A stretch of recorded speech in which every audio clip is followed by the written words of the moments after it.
Kurikulum pendidikan jasmani terdiri daripada bidang kemahiran dan bidang kecergasan.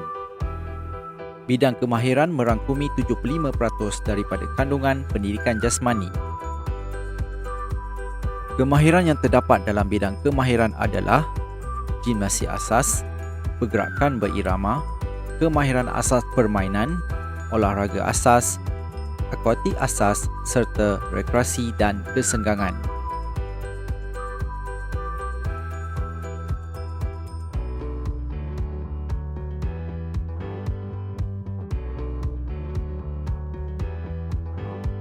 Gimnastik asas memberi fokus kepada pengurusan tubuh badan yang dapat meningkatkan fleksibiliti, ketangkasan, imbangan, kekuatan dan kawalan badan.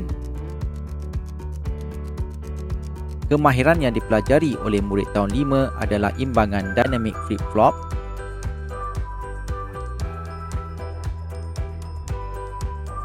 kereta sorong berganda, imbangan statik formasi piramid bertiga, imbangan songsang dirian tangan, lombol kangkang,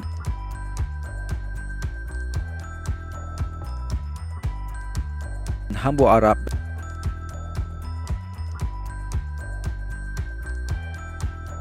putaran menegak 180 darjah, kombinasi guling depan dan guling belakang, menyokong badan di atas palang dengan kedua-dua belah tangan, gayut songsang,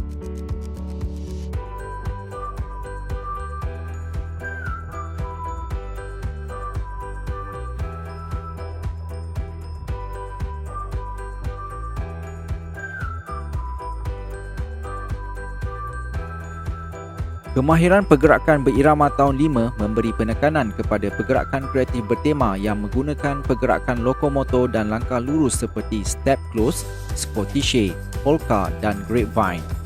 Murid perlu membuat persembahan pergerakan kreatif bertema yang telah direka cipta menggunakan props mengikut muzik yang didengar. Guru dan murid boleh menilai persembahan yang telah ditunjukkan. Kemahiran asas permainan tahun 5 dibina berdasarkan kepada Teaching Games for Understanding atau TGFU yang diperkenalkan oleh Bunker and Thorpe pada tahun 1982. Berdasarkan kepada Bunker and Thorpe, kemahiran permainan dibahagikan kepada 4 kategori iaitu kategori serangan, jaring, pukul dan memadang serta sasaran. Hanya permainan kategori serangan, jaring serta pukul dan memadang yang dipelajari oleh murid dalam pendidikan jasmani tahun 5.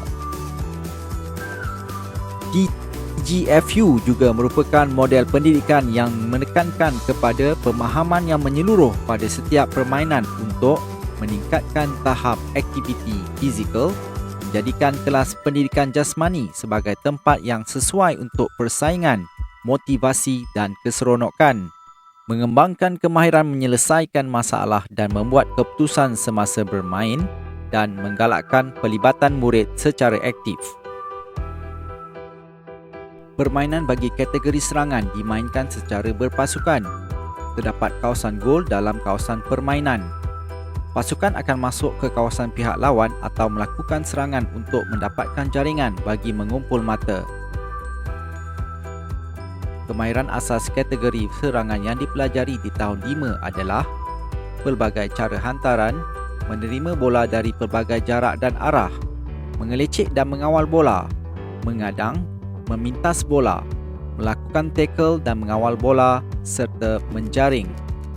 Contoh permainan bagi kategori serangan adalah bola sepak, bola jaring, bola baling, bola keranjang, rugby dan hoki. Bagi kategori jaring, permainan dimainkan antara jaring atau dinding. Pemain perlu mengumpul mata dengan menghantar objek ke gelanggang pihak lawan yang menyukarkan pihak lawan mengembalikan objek. Kemahiran asas permainan kategori jaring yang dipelajari di tahun 5 adalah pelbagai jenis servis, pelbagai jenis hantaran, voli menggunakan alatan, smash menggunakan alatan, rejaman dan libasan menggunakan anggota badan serta pelbagai adangan. Contoh permainan dalam kategori jaring adalah badminton, tenis, pingpong dan sepak takraw. Kemahiran asas permainan kategori pukul dan memadang merupakan perlawanan yang melibatkan dua pihak iaitu pasukan memukul dan pasukan memadang. Pasukan mengumpul mata melalui larian yang selamat dan berjaya selepas melakukan pukulan dalam pusingan atau masa yang ditetapkan. Kemahiran asas permainan kategori pukul dan memadang yang dipelajari di tahun 5 adalah membaling bola dengan tangan lurus ikut arah jam dan lawan pusingan jam, memukul bola pelbagai arah dan jarak, menahan bola dengan alatan pemukul, membaling bola dengan balingan bawah dan menangkap bola melantun.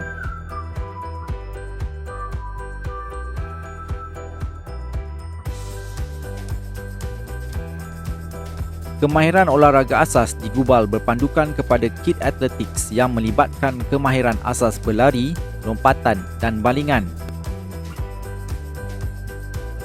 Kemahiran olahraga asas yang dipelajari di tahun 5 adalah lari pecut, melakukan pertukaran baton dalam zon pertukaran, lari beritma dalam kemahiran asas berlari,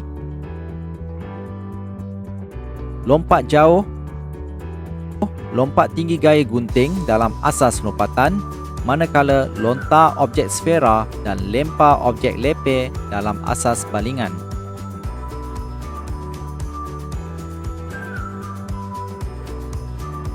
Akuatik asas serta rekreasi dan kesenggangan merupakan bidang pilihan. Guru boleh memilih antara akuatik asas atau rekreasi dan kesenggangan dalam pengajaran dan pembelajaran pendidikan jasmani. Bagi yang memilih akuatik asas, persekitaran sekolah hendaklah mempunyai kemudahan kolam renang dan guru yang berkelayakan. Kemahiran dalam bidang ini memberi penekanan kepada kemahiran asas renang dalam kehidupan serta menjadikan renang sebagai aktiviti kecergasan. Kemahiran akuatik asas yang dipelajari di tahun 5 adalah throwing rescue, deep water bobbing dan renang kuat dada. Kemahiran dalam bidang ini memberi fokus kepada permainan tradisional dan aktiviti rekreasi. Penekanan permainan tradisional dalam bidang ini adalah untuk mengekalkan budaya masyarakat dan memberi peluang kepada murid dari pelbagai kaum di Malaysia untuk mempelajari permainan tradisional. Bagi tahun 5, murid akan mempelajari permainan tradisional tating lawi ayam dan konda-kondi. Manakala bagi aktiviti rekreasi, murid akan mempelajari ikatan dan membina gadget.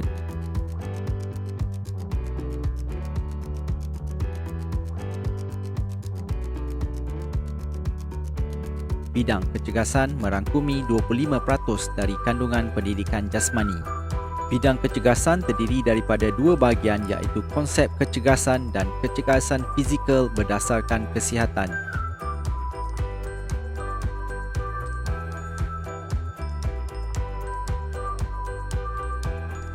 Konsep kecergasan memberi pendedahan kepada murid berkaitan kesan senaman kepada sistem tubuh. Senaman memanaskan badan yang boleh meningkatkan kadar nadi dan degupan jantung serta memberi penekanan kepada cara menyejukkan badan yang betul. Kemahiran yang dipelajari murid tahun 5 dalam bidang ini adalah mengira kadar nadi dan mengetahui kesan dehidrasi semasa melakukan senaman.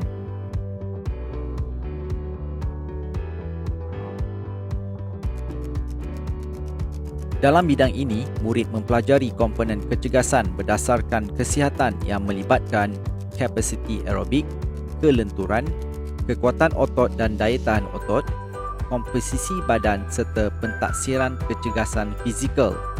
Fokus kemahiran kecergasan tahun 5 digubal selari dengan matlamat pendidikan jasmani untuk melahirkan murid yang cergas dan sihat bagi mencapai kesejahteraan diri.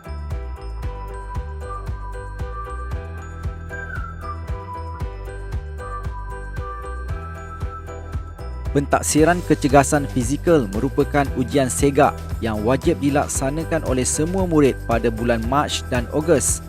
Berdasarkan kepada keputusan ujian segak bulan Mac, murid perlu melakukan aktiviti intervensi untuk mengekalkan dan meningkatkan tahap kecergasan. Aktiviti yang terdapat dalam bidang kemahiran dan bidang kecergasan membantu murid menguasai kemahiran asas sebelum mempelajari kemahiran yang lebih kompleks serta dapat mengamalkan kemahiran yang dipelajari dalam kehidupan seharian untuk mencapai kesejahteraan diri.